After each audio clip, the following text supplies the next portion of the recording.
Big boss weekend का वार। वाह भाई, मज़ा आ गया आज का वीकेंड का वार देख के। बहुत मज़ा आया। मतलब हम इतने दिनों से जिस चीज़ का इंतज़ार कर रहे थे, फाइनली वो घड़ी आ गई। बाहर बैठी जनता बहुत दिनों से इंतज़ार कर रही थी कि भाई करणवीर की इतनी बैशिंग, हर हफ्ते क्या बैशिंग ही होगी। कभी तो उस बंदे की तारीफ़ कर दो, कभी तो उस बंदे को कुछ कह दो कि तुम अच्छा कर रहे हो शो में, ताकि उसको थोड़ा सा मोटिवेशन मिले, वो शो में अच्छा कर पाए। हो गई तारीफ, हो गई ना। आज आप सबने देखा कि किस तरीके से फराह घर के अंदर आती हैं। घर के अंदर आते के साथ ही वो ये कहती हैं कि तुम्हारे लिए मेडल रखा है द करणवीर मेहरा शो में। और यहाँ से करणवीर को जो एक क्लैरिटी मिलती है कि क्या ये वाकई में सच है, और उसको मेडल पहनाया जाता है। भैया जब मेडल पहनाया गया है करणवीर को, उस टाइम आप लोगों की शक्लें देखते, अविनाश, विवियन, रजत, ईशा ऐसे शॉक में थे ये कि ये क्या हो गया। श्रुतिका, बग्गा जी, सारा, कि हम तो सोच रहे थे कि ये आज नहीं कल एलिमिनेट हो जाएगा, ये घर से बेघर हो जाएगा। इस बंदे को कहा जा रहा है कि द करणवीर मेहरा शो, ये क्या हो रहा है। ये तो जो हमें बताया गया था वो कुछ और था, आज कहानी कुछ और है। तो ये ऐसे शॉक में पहुंचे हैं ना सारे के सारे घर वाले, क्योंकि इनको तो अभी तक ये लग रहा था, और इसमें भी देखो इनको लगने का नहीं है। जिस तरीके से हर वीकेंड के वार पे करणवीर को तुम ननंदवीर हो, तुम कोने में बैठे रहते हो, तुम कुछ नहीं करते हो, तुम मिट्टी के तेल हो, तुम पेट्रोल हो, तुम बटर हो, तुम शिल्पा जी तुमको बैक स्टेप कर रही हैं, तुमको वो समझ में नहीं आ रहा। मतलब ये जो कंटिन्यू हर हफ्ते करण को समझाया गया है कि तुम किस तरीके से खराब हो, ये सारा पाइलअप उसी चीज़ों का है कि लोगों को भी ये समझ में आने लगा घर के अंदर बैठे कि भाई करणवीर तो बिल्कुल बेकार है, किसी काम का नहीं है, वो इस शो में रहने लायक नहीं है, हम इसको पसंद नहीं करते, बाहर बैठी जनता इसको पसंद नहीं करती, इसका शो में रहने का कोई मतलब नहीं है, ये शो से बाहर चला जाए, ये गेम में इन्वॉल्व नहीं होता है, ये पार्टिसिपेट नहीं करता किसी चीज़ में, और ये बाहर हो जाए।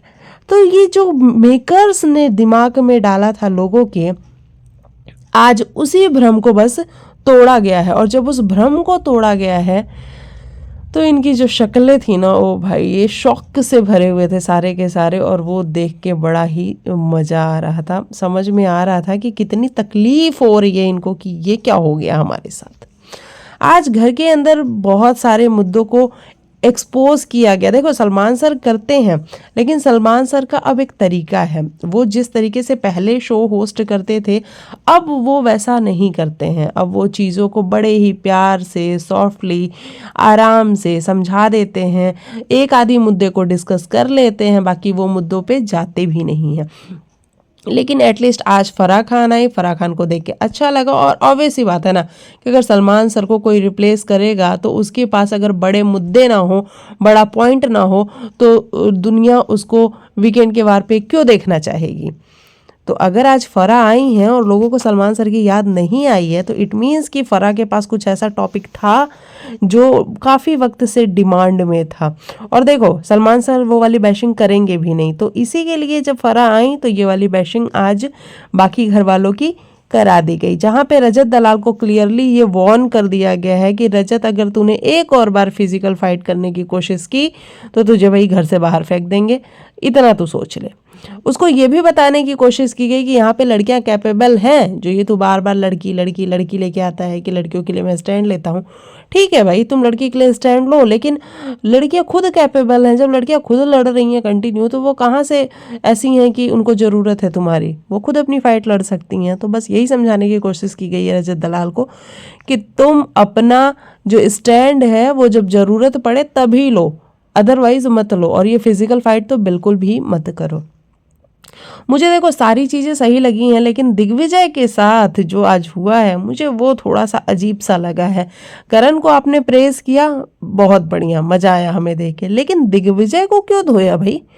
दिग्विजय को ये कहा गया कि ये पोक करता है, ये फाइट इंस्टिगेट करता है, ये बिना मतलब जाके लोगों से लड़ता है, ये इनिशिएट लेता है फाइट्स की। कैसे, आप बताओ ना। फराह मैम ये आप जो बोल रही थी मे बी आपको ये लग रहा होगा, लेकिन हम जहाँ से देख रहे हैं हमें ये नहीं लगता है कि वो फाइट को इनिशिएट किया जा रहा। आप जो एग्जांपल्स दे रहे हो कि जो घर में 3 इंसिडेंट हुए हैं, चाय वाला जहाँ पे शिल्पा को इंजरी हुई, आप नोटिस करना कि शिल्पा को इंजरी हुई उस टाइम पे भी दिग्विजय ही था। वो डोमिनोज वाला जो टास्क था वहाँ पे जब फाइट हुई रजत के साथ तो वहाँ भी दिग्विजय ही था। और जो कल वाली फाइट हुई, यानी कि जो कल पिछली फाइट हुई वहाँ भी दिग्विजय ही था। तो ये जो कॉमन फैक्टर था ना इन तीनों फाइट्स में वो दिग्विजय था। तो इट मीन्स कि दिग्विजय ही गलत है। ये कैसी बातें कर रहे थे फराह जी आप सारी बातें आज हमें आपकी बहुत अच्छी लगी है, लेकिन ये वाली बात से मैं बहुत ज़्यादा डिसअपॉइंटेड हूँ। और दिग्विजय बार बार उसी को एक्सप्लेन करने की कोशिश कर रहा था कि मैडम आप मेरी बात तो सुनो, मैं क्यों ये करूँ कि मैं फ़ाइट को इंस्टिगेट करूँगा। भाई कोई मेरे को आके अगर, चलो चाय वाले टास्क की बात कर लेते हैं। चाय वाला जब टास्क हुआ था जहाँ पे शिल्पा को इंजरी हुई थी, वहाँ पे क्या अविनाश इन्वॉल्व नहीं था उस टास्क में?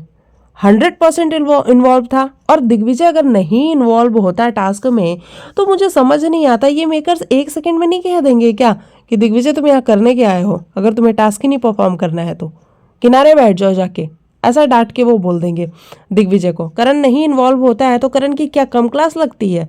लगती है ना, बहुत सारी क्लास लगती है, बहुत बुरी वाली क्लास लगती है, बहुत गंदी वाली बैशिंग होती है। वो तो करणवीर मेहरा पता नहीं कैसे इतना स्ट्रांग है कि वो बंदा आज भी स्ट्रांगली खड़ा है। मतलब आज तो तारीफ हुई है, आज तक वो स्ट्रांगली खड़ा है इतनी बैशिंग के बावजूद भी।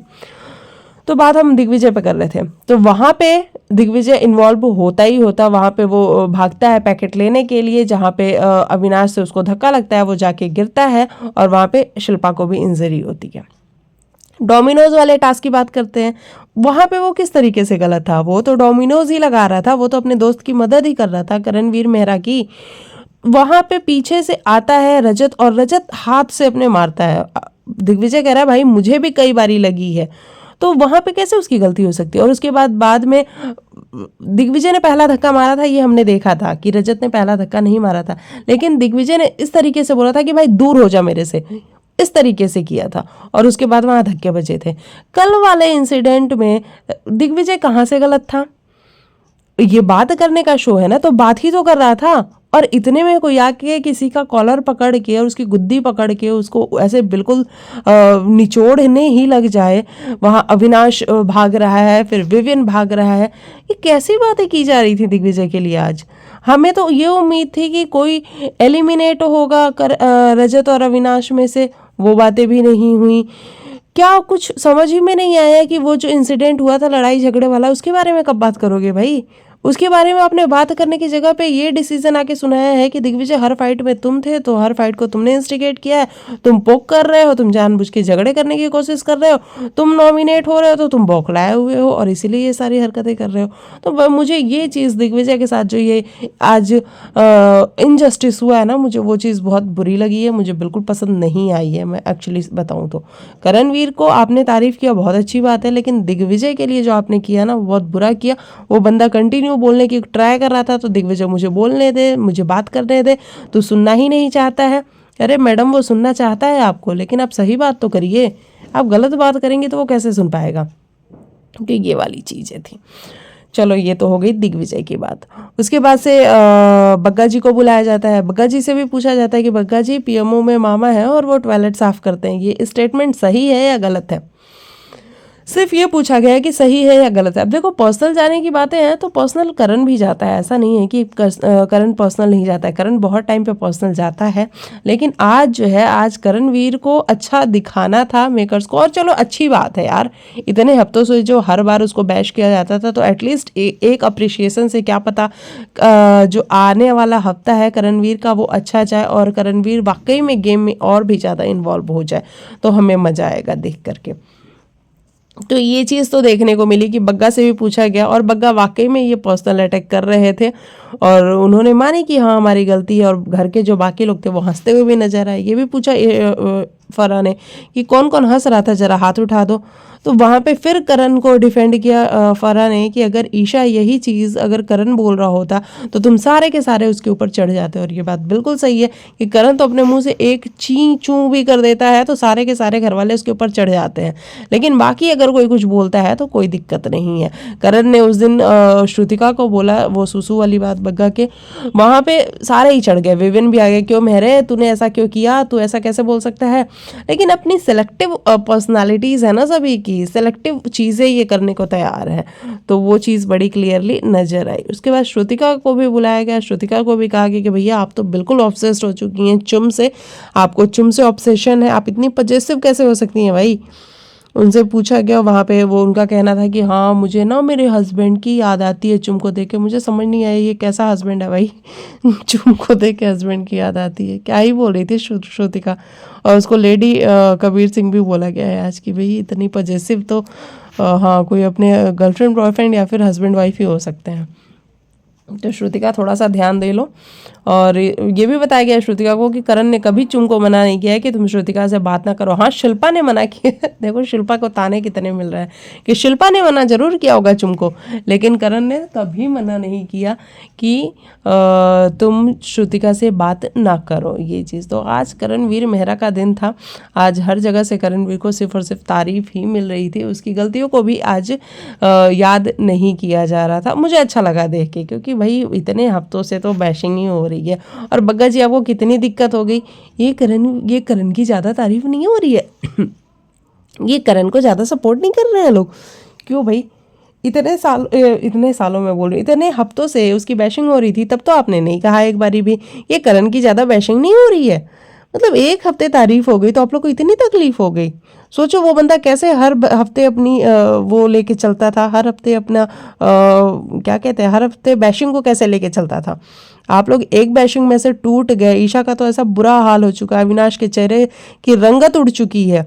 अविनाश को इतना गेम समझ में आ गया कि आज वो रजत के कहने पे कि यार ये विवियन भरोसे लायक नहीं है, और अविनाश उस गाड़ी पे बैठ गया और कह रहा है कि हाँ हाँ मैंने इस ग्रुप को शुरू किया था, अब तोड़ूंगा मैं ही। तो अविनाश उस ग्रुप को तोड़ने की बातें तक करने लग गया है। मतलब विवियन के साथ अगर विवियन को लग रहा हो कि वो एक ग्रुप बना के बैठा हुआ है जहाँ पे वो लीडर है या फिर वो दोनों वो सारे भाई भाई हैं, बहन हैं फ्रेंड्स हैं, जो भी हैं, भाई विवियन जी आप गलतफहमी में हो। यहाँ तो अविनाश ग्रुप तोड़ने की बातें कर रहा है और वो कहीं से भी आपको नहीं समझ रहा है कुछ भी, और ये चीज़ बड़ी क्लियर नज़र भी आ रही है, क्योंकि अविनाश को ये दिख रहा है ना कि भैया मुद्दा हमारा, मुद्दा ईशा का, और कन्फेशन रूम में विवियन जा रहा है, तो यानी कि इम्पोर्टेंस ज़्यादा विवियन को मिल रही है, मिलेगी ही ना, वो लाडला है, सिंपल सी बात है। वैसे विवियन का भी कोई गेम है नहीं, लेकिन पता नहीं क्यों मेकर्स को ऐसा लग रहा है कि अभी उनका गेम है। तो हो सकता है आगे आने वाले दिनों में या तो मेकर्स हमें गेम उसका दिखा नहीं रहे हो, या तो उसका कोई गेम है ही नहीं, मुझे जहाँ तक क्लियरली दिख रहा है। बाकी अगर आने वाले हफ्तों में विवियन का कुछ गेम निकल के आता है जब वो अविनाश से अलग होगा, तो वो बड़ी क्लियरली हमें देखने को मिलेगा, क्योंकि अविनाश अलग तो होगा विवियन से, और उसने अब ये डिसाइड कर लिया है। रजत को देखो, रजत अविनाश के पास गया, अविनाश से ऐसे बातें करी, फिर वो सारा को जाके बोल रहा है कि सारा अब मुझे लग रहा है ना कि अविनाश और विवियन अलग हो जाएंगे, अब ये साथ में नहीं रहने वाले हैं, अब इनकी साथ में नहीं बनेगी। सारा कह रही हाँ बिल्कुल सही कह रहे हो। सारा को तो लग रहा है रजत अपने मन से बोल रहा है, जबकि रजत अविनाश से बातें करके आया हुआ है। तो ये चीज़ें बड़ी क्लियरली देखने को मिली। सारा की आज पूरी बैंड बजाई गई, उनके काले चिट्ठे दिखाए गए कि भैया देख लो टेलीविज़न पे आप कैसे लगते हो, और वाकई में सारा टेलीविज़न पे आप बहुत बुरे लग रहे थे, है ना, बहुत बुरे लग रहे थे। और शायद ये आपको भी रियलाइज़ हुआ ही होगा। उसमें भी दिग्विजय को ही गलत बता दिया कि चलो सारा तो गलत थी, तुम भी गलत थे। यार फराह जी कैसी बातें कर रहे हो, आज आप डिसाइड करके आते क्या कि दिग्विजय को सिर्फ और सिर्फ गलत ही बोलोगे। नहीं गलत था वो, ऑब्वियस सी बात है ना कि उसके पापा पे कोई जाएगा तो वो पलट के क्या बोलेगा, वो भी तो जाएगा ना, तो वो भी गया, मतलब दोनों ही गलत थे। अगर गलत थे तो दोनों ही गलत थे। अब ऐसे नहीं कह सकते कि दिग्विजय तू गलत था, तू गलत था। तो दिग्विजय के साथ आज थोड़ी बहसनेस हुई है जो कि मुझे थोड़ी सी अच्छी नहीं लगी है। और किसकी बैशिंग हुई, हाँ ईशा को ये बताया गया कि Isha E for evil Isha. तो हाँ ईशा को अब डर लग रहा है कि ये एविल का क्या मतलब है, मैंने तो ई फॉर एलिगेंस बोला था, ये ई फॉर एविल का क्या मतलब चल रहा है, मतलब बुरे वाला, मैंने तो अच्छे वाला एविल बोला था। एविल अच्छे वाला कौन सा होता है, एविल बुरे वाला ही होता है, अच्छे वाला तो मैंने नहीं सुना एविल कोई होता है। लेकिन ईशा को लगता है कि कोई अच्छे वाला एविल होता है। तो ईशा जी आप कंटिन्यू करिए, आप जो कर रही हैं बहुत बढ़िया कर रही हैं, और एविल आप लग भी रही हैं बाहर भी। और आज ये बताया गया कि आप चप्पू पप्पू जो बैठे हुए हो दोनों, आप लोग को ईशा चला रही है। चप्पू पप्पू यानी कि विवियन और अविनाश, आप लोग को ईशा चला रही है। अगर आप लोग को लग रहा हो कि आप लोग ईशा को चला रहे हो, तो ना, ईशा चला रही है। और ईशा तो इतनी सेल्फिश है कि वो अपने गेम के लिए आप दोनों लोग को साइड में छोड़ देगी, अविनाश को और विवियन को, और अपने आप को आगे रखेगी सबसे ज़्यादा। तो ये भी चीज़ बताने की कोशिश की गई है।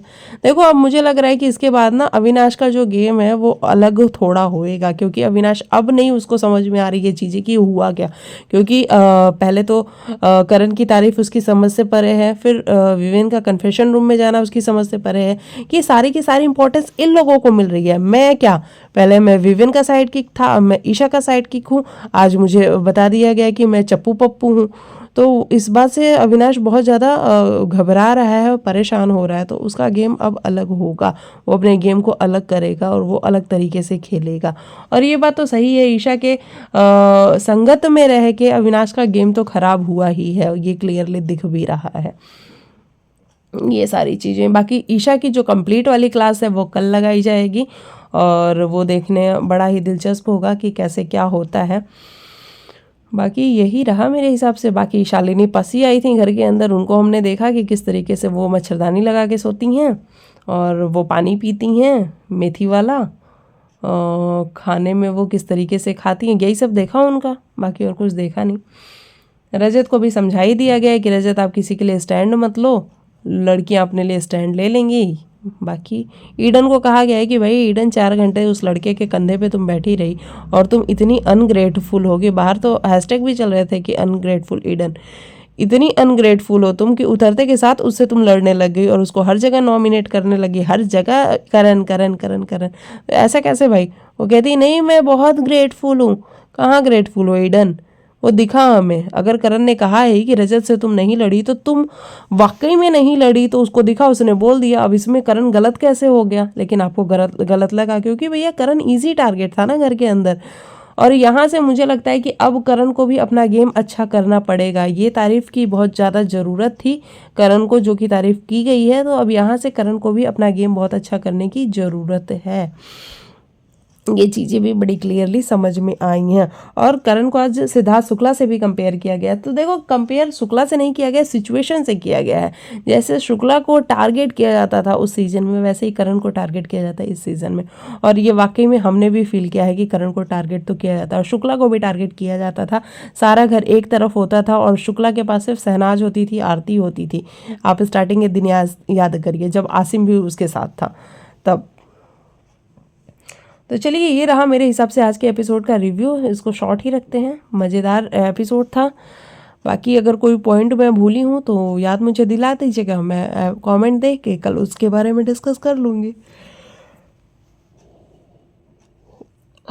सॉरी, एक्चुअली मुझे आ रही है नींद अब। चलो मिलते हैं कल के एपिसोड में, बाय बाय।